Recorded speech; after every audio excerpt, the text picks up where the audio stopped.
There is a source of wisdom that predates modern medicine by thousands of years. It is a text that has been read by billions, quoted by scholars, and used as a guide for spiritual life for millennia. We are talking about the Bible.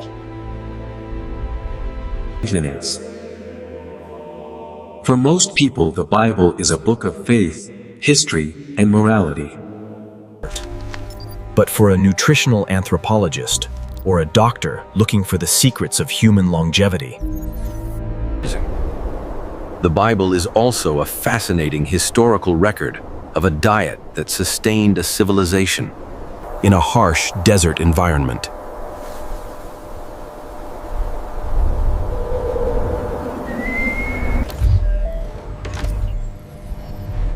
We often look to the future for medical breakthroughs.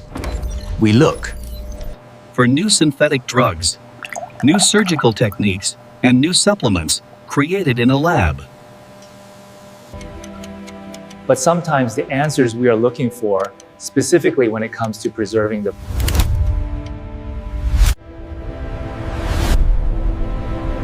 Health of the aging brain can be found by looking backward. There are 3 specific foods mentioned repeatedly in the scriptures.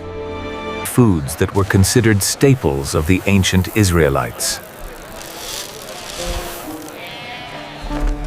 Foods that were present at the most significant events in biblical history.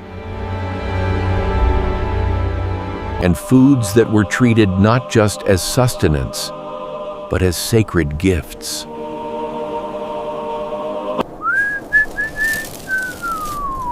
For centuries, we thought these foods were simply what was available.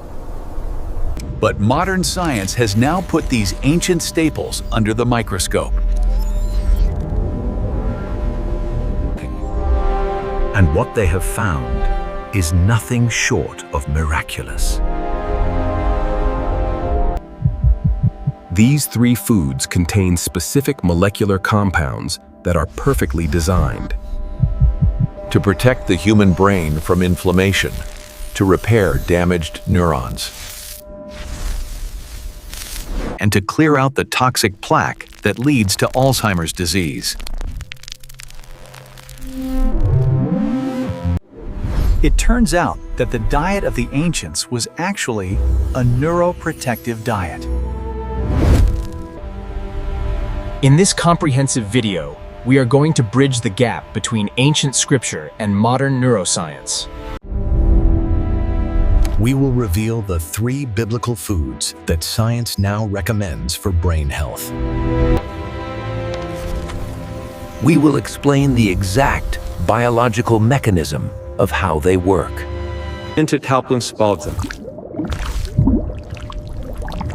From the way they modify your gut bacteria, to the way they waterproof your brain cells.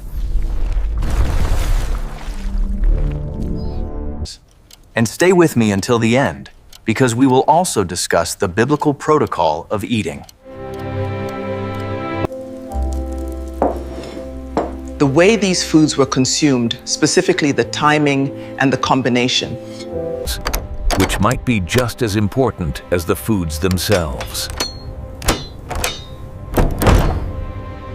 Before we dive in, if you have not subscribed yet, I recommend you hit that button.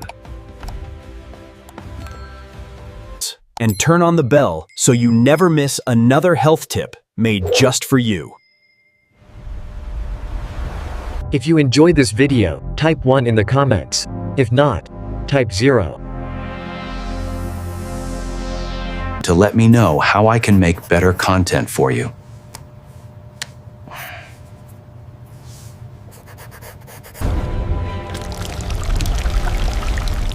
Part 1.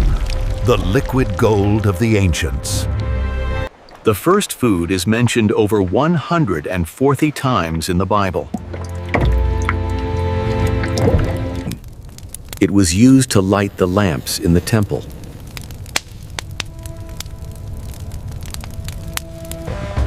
It was used to anoint kings and prophets. and it was a staple of daily sustenance. It is olive oil.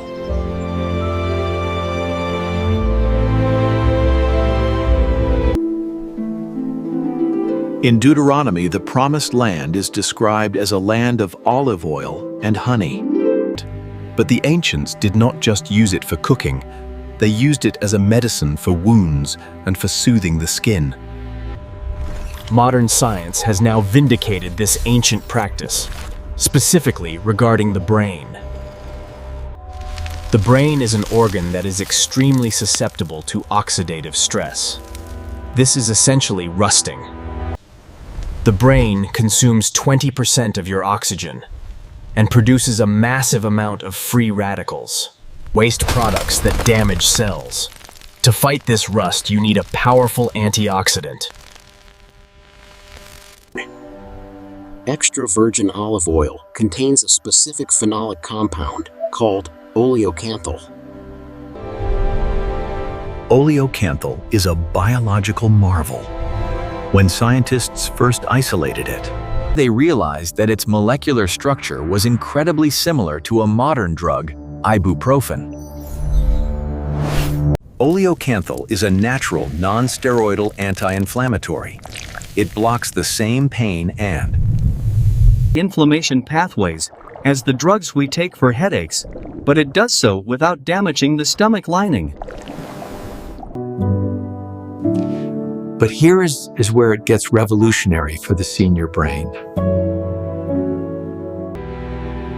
Recent studies published in leading neurology journals have shown that oleocanthal has the unique ability to help clear beta amyloid plaque from the brain.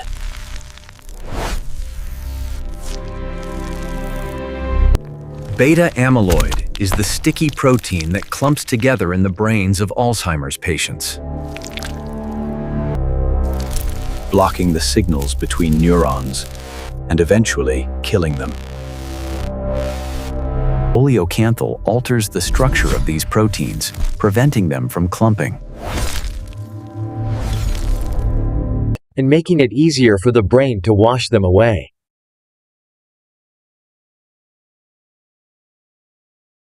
Acids. Furthermore, olive oil is rich in monounsaturated fats, specifically oleic acid. Your brain is 60% fat. The membranes of your neurons, the outer shells that allow signals to pass through, need to remain fluid and flexible. When you consume industrial seed oils like corn or soy oil, your cell membranes become stiff and rigid, making it hard for the brain to think. When you consume olive oil, the oleic acid incorporates itself into the membrane, keeping it soft and pliable. This allows for rapid neurotransmission. It keeps your processing speed high. But you must be careful. Not all olive oil is the same. In the Bible, the oil was fresh pressed from the fruit. it was cloudy, it was green, and it was bitter. Today, much of the oil on the shelf is refined. It is clear, yellow, and tasteless. This refining process strips away the oleocanthal. To get the biblical benefit, you must look for high phenolic extra virgin olive oil. It should be in a dark bottle to protect it from light. And crucially, it should have a peppery kick. When you swallow it, it should sting the back of your throat slightly, causing you to cough. That sting is the oleocanthal working. It is the feeling of the medicine.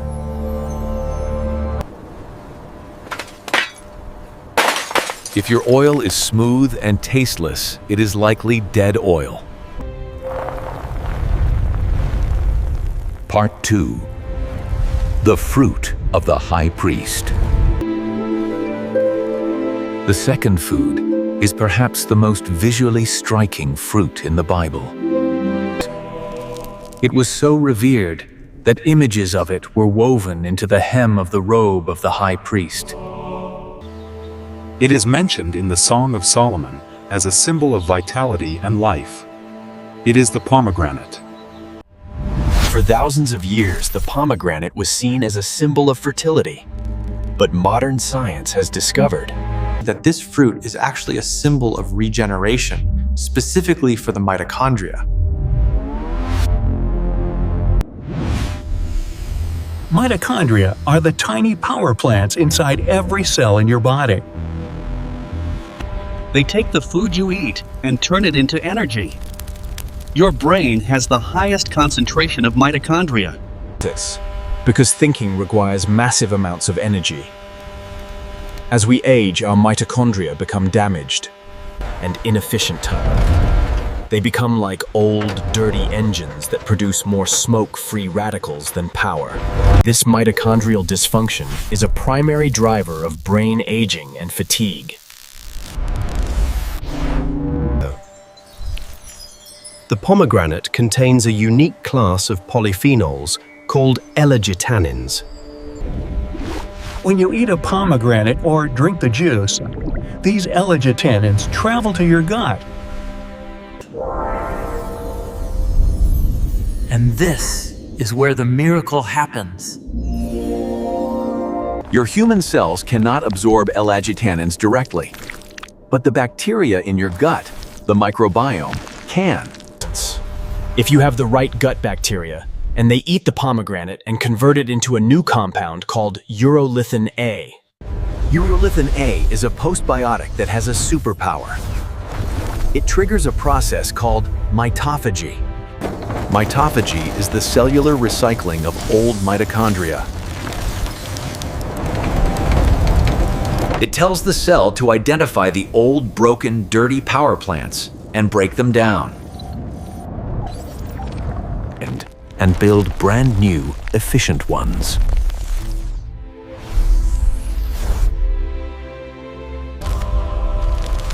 It is literally rejuvenating the energy systems of your brain from the inside out. This is why pomegranates are now being studied intensively for their ability to improve muscle strength. Endurance and cognitive endurance in seniors are. It is not just an antioxidant. However, there is a modern trap: the juice. In biblical times, people ate the whole fruit. They ate the seeds, the arils, and the white pith surrounding them. Today we drink pasteurized pomegranate juice, which is often loaded with sugar and has had the fiber removed. To get the brain benefit, you need to eat the seeds. You need the fiber to feed the gut bacteria. So they can make the urolithin A. If you drink the juice, you get a sugar spike, which creates inflammation, countering the benefit. Sprinkle the fresh seeds on a salad or eat them by the spoonful. The act of chewing them releases the medicine. Part 3. The Catch of the Sea. The third food is central to the New Testament. It is the food that Jesus used to feed the 5,000. It is the food he cooked for his disciples on the shore after the resurrection. It is fish.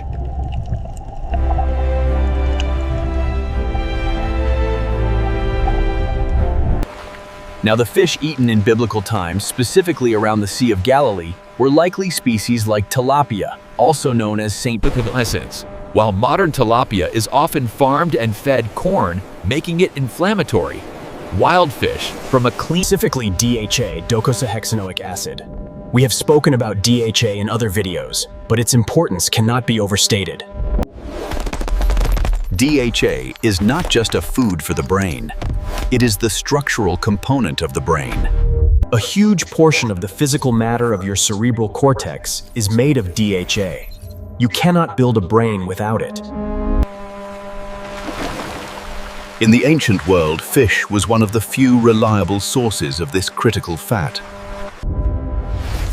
When you consume DHA, it goes straight to the brain.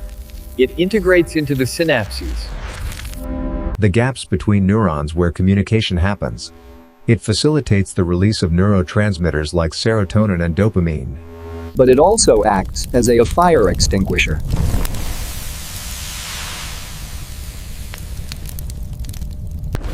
As we age, our brains tend to become inflamed. Microglia, the immune cells of the brain, become hyperactive and start attacking healthy tissue. DHA calms these microglia down. It resolves the inflammation. It also produces compounds called resolvins and protectins, which literally resolve inflammation and protect the tissue from stress. The biblical practice of eating fish, specifically whole, small fish like sardines, which would have been common, provided not just the omega-3s, but also calcium from the bones and vitamin D from the liver. This combination creates a neuroprotective cocktail that guards against depression, anxiety, and dementia. The modern warning here is about sourcing.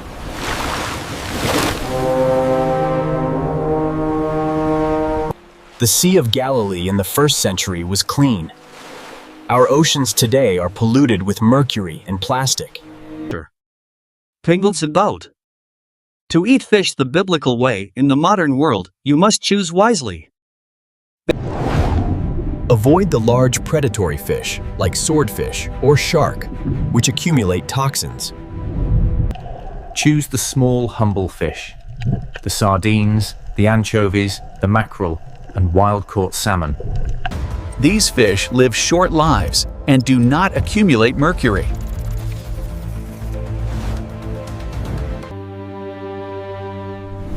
They are the closest nutritional equivalent to the clean catch of the ancients. Part 4. The missing element. Fasting.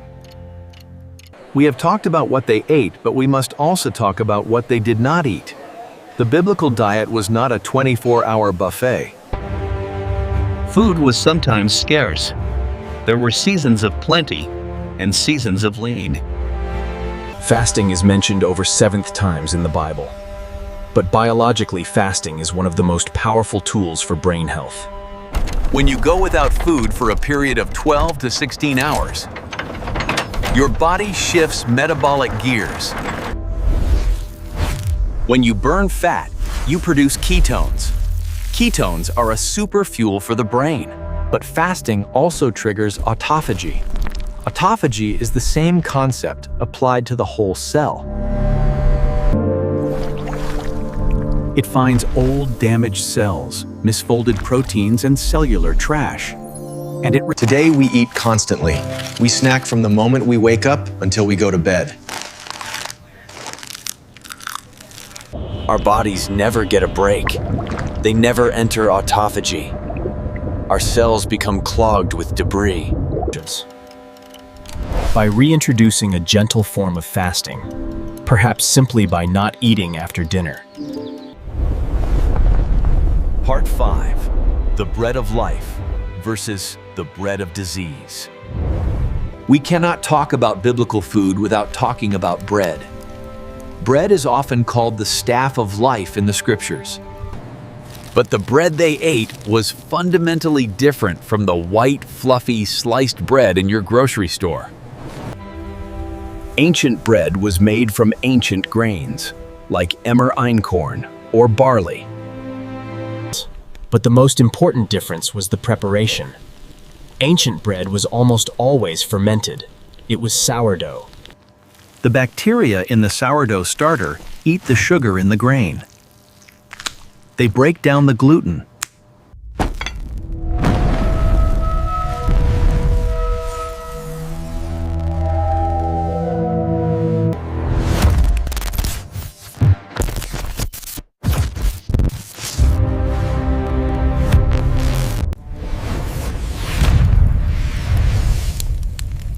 Part 6. The communal table. There is one final ingredient in the biblical diet that you cannot buy in a store. It is community. In the Bible, eating was almost never a solitary act. Meals were communal events. They were times of sharing conversation and connection. The breaking of bread was a symbol of fellowship. Neuroscience now tells us that social connection is a vital nutrient for the brain. When you eat with others, specifically people you love, your brain releases oxytocin. Oxytocin is the bonding hormone. It lowers cortisol. It lowers blood pressure. It induces a sense of safety and calm.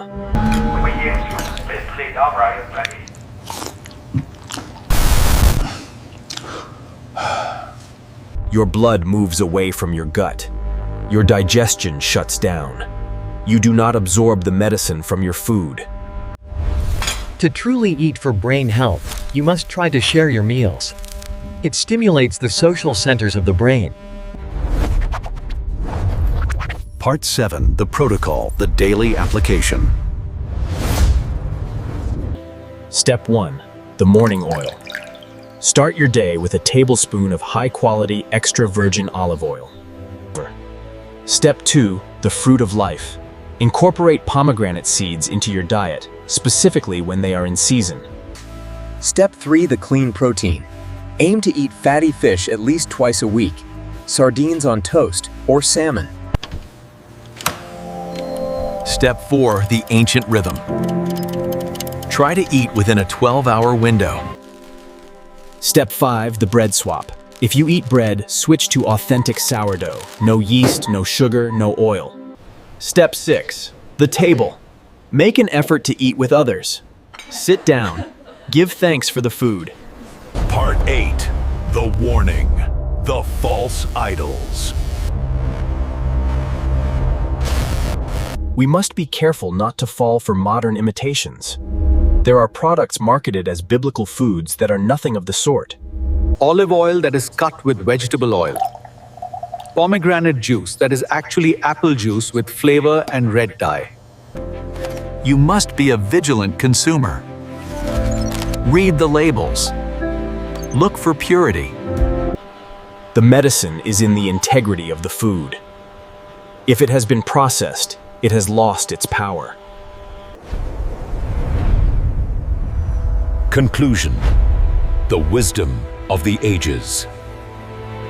It is humbling to realize that the dietary advice given aligns so perfectly with the cutting edge of 21st century science.